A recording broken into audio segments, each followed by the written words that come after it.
மிதுன ராசி அன்பர்களே, இந்த 2025 குரு பயிற்சியால் என்ன நன்மை என்ன பலன் அப்படின்னு பார்க்கும் பொழுது, குருங்கிறது மிதுன ராசி அன்பர்களுக்கு யார் அப்படின்னா 7க்குரியவன், திருமணஸ்தானத்தின் அதிபதி, கூட்டாளி ஸ்தானத்தின் அதிபதி, அதே சமயத்தில் 10க்குரியவன், தொழில் ஸ்தானத்தின் அதிபதியாக இருக்கக்கூடிய குரு பகவான் இதுவரைக்கும் 12ஆம் இடமான விரயஸ்தானத்தில் இருந்து இப்போ உங்க ராசி லக்னத்திலேயே வந்து அமரப்போகிறது.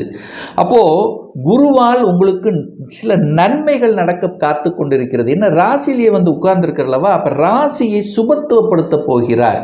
அப்போ மனம் இருந்து வந்த குழப்பங்கள் தீரும், தெளிவு தன்மைங்கிறது கிடைக்கும். குருங்கிறது நல்லவர் அல்லவா, நல்லவர்களினுடைய துணைங்கிறது உண்டு.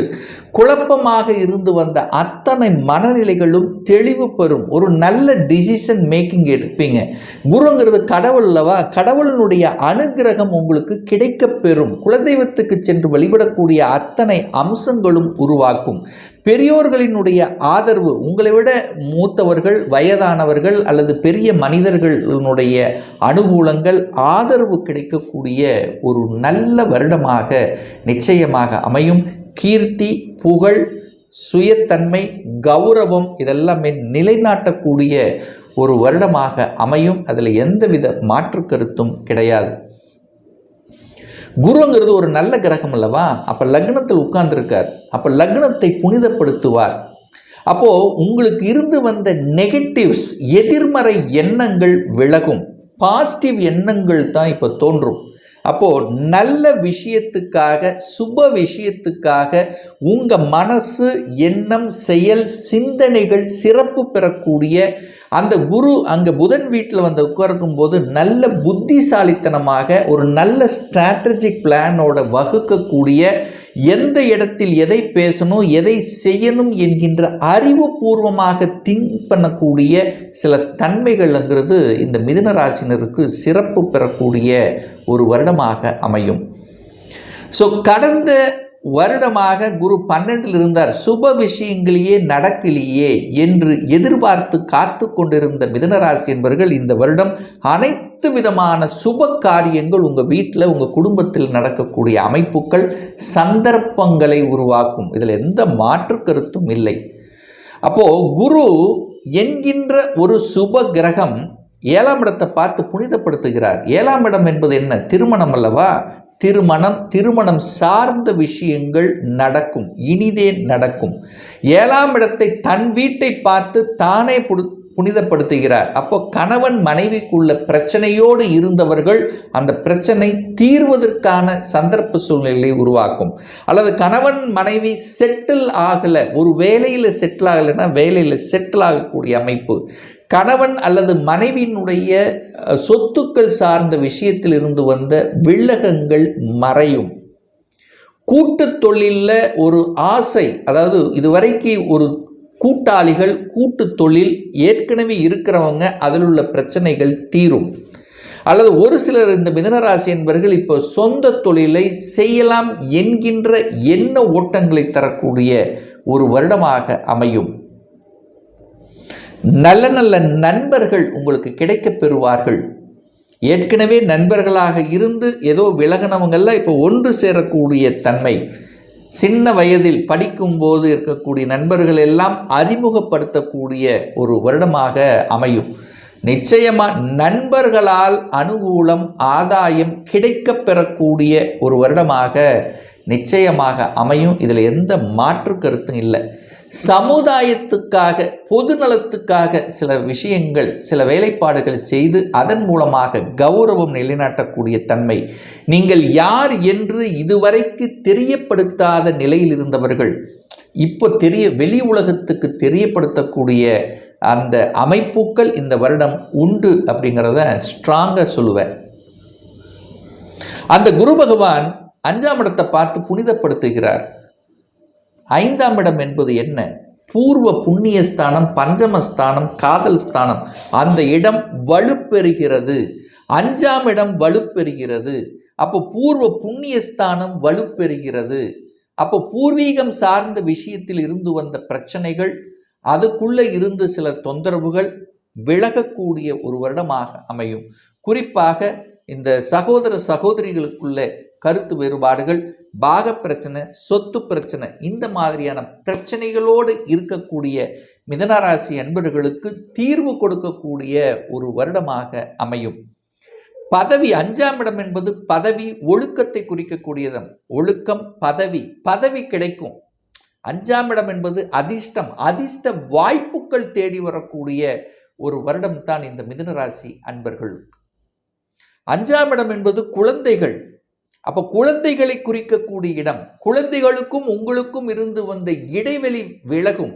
குழந்தைகளால் உங்களுக்கு இருந்து வந்த மன கஷ்டங்கள் விலகக்கூடிய ஒரு வருடமாகவும், குழந்தை பாக்கியம் இல்லாத மிதனராசி என்பவர்களுக்கு குழந்தை பாக்கியத்தை பெற்றுத்தரக்கூடிய ஒரு வருடமாக அமையும்.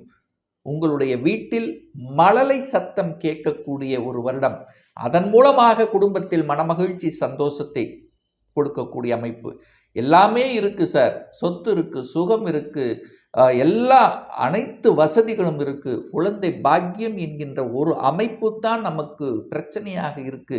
அதற்காக எத்தனையோ இஷ்ட தெய்வங்களை வழிபட்டோம், எத்தனையோ பரிகாரம் செய்தோம், எத்தனையோ செலவு செய்தோம் என்று இருந்து மன வருத்தத்தில் இருக்கக்கூடிய இந்த மிதுனராசி என்பவர்களுக்கு குழந்தை பாக்கியம் கிடைத்து அதன் மூலமாக குடும்பத்தில் சந்தோஷத்தை கொடுக்கக்கூடிய அமைப்பு என்பதை நிச்சயமாக எதிர்பார்க்கலாம் இந்த மிதுனராசி அன்பர்கள்.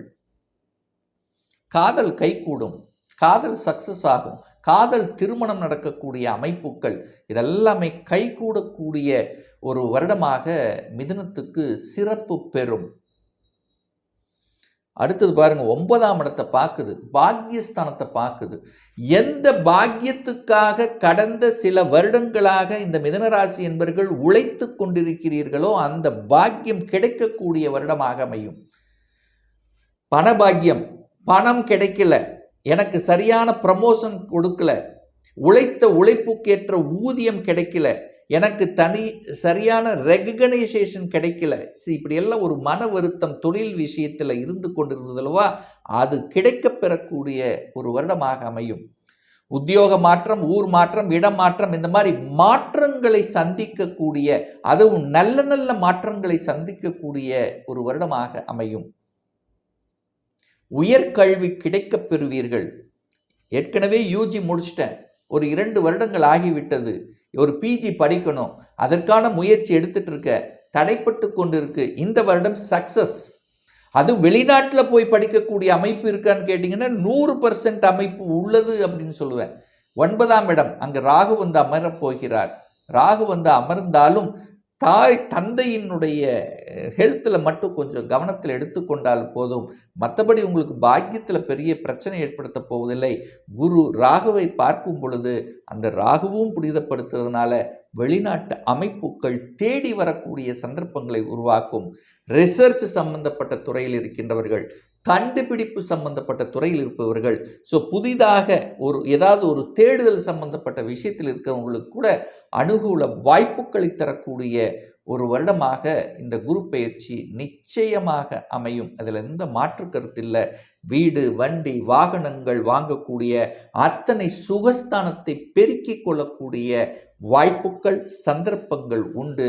மனதளவில் இருந்து வந்த அத்தனை குறைபாடுகளும் கடந்த 2.5 வருடங்களுக்கு முன்னாலே பார்த்தீங்கன்னா உங்களுக்கு எத்தனையோ மன வலிகள், வேலையில் செட்டில் ஆகலை, இந்த மாதிரி பல பிரச்சனைகளை அனுபவித்து கொண்டிருந்தவர்களுக்கெல்லாம் தீர்வு கொடுக்கக்கூடிய ஒரு வருடமாகவும், இந்த மாதிரி வம்பு வழக்கு சார்ந்த விஷயங்கள் அல்லது ஒரு செய்யாத குற்றங்களுக்கு தண்டனை அனுபவித்துக் கொண்டிருந்தவர்கள், உடல்நலத்தில் சில குறை கொண்டிருந்தவர்கள் அத்தனையும் விலகக்கூடிய, கடவுளினுடைய அனுகிரகத்தை பெறக்கூடிய, ஏன்னா 1, 5, 9 குரு பார்த்து புனிதப்படுத்துகிறார்.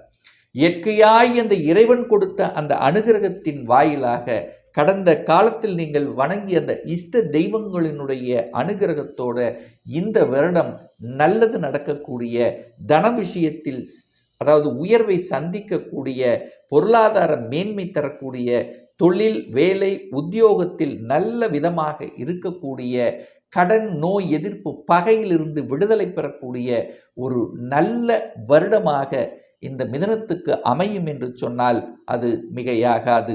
ஒரு பர்சனல் கன்சல்டேஷன் எடுத்துக்கணும், சுய ஜாதகம் பார்க்கணும் என்று விருப்பமுடைய அன்பர்கள் டிஸ்பிளே தெரியக்கூடிய நம்பருக்கு ஃபோன் கால் மூலியமாகவோ அல்லது வாட்ஸ்அப் மூலியமாகவோ நேரடியாகவோ ஆன்லைன் மூலியமாகவோ கன்சல்டேஷன் எடுத்துக்கலாம். நம்முடைய அலுவலகம் கோயம்புத்தூரில் அமைந்துள்ளது. அதாவது கோயம்புத்தூரிலிருந்து மேட்டுப்பாளையம் செல்லும் வழியில் வெள்ளக்கிணறு பிரிவு பக்கத்தில் அன்னபூர்ண ஹோட்டலுக்கு அருகில் அமைந்துள்ளது. பிரியர் அப்பாயின்மெண்ட் வாங்கிட்டு நேரடியாகவே கன்சல்டேஷன் எடுத்துக்கலாம். ஆன்லைன் மூலமாகவும் கன்சல்டேஷன் எடுத்துக்கலாம். உங்கள் வாட்ஸ்அப்பில் உங்கள் பெயர், தற்போது வசிக்கும் இடத்தை குறிப்பிட்டு கன்சல்டேஷன் எடுத்துக்கலாம். நிச்சயமாக இந்த பதிவு ஏதாவது ஒரு ரூபத்தில் உங்களுக்கு யூஸ்ஃபுல்லாக இருக்குங்கிறதுல எந்தவித மாற்று கருத்தும் கிடையாது.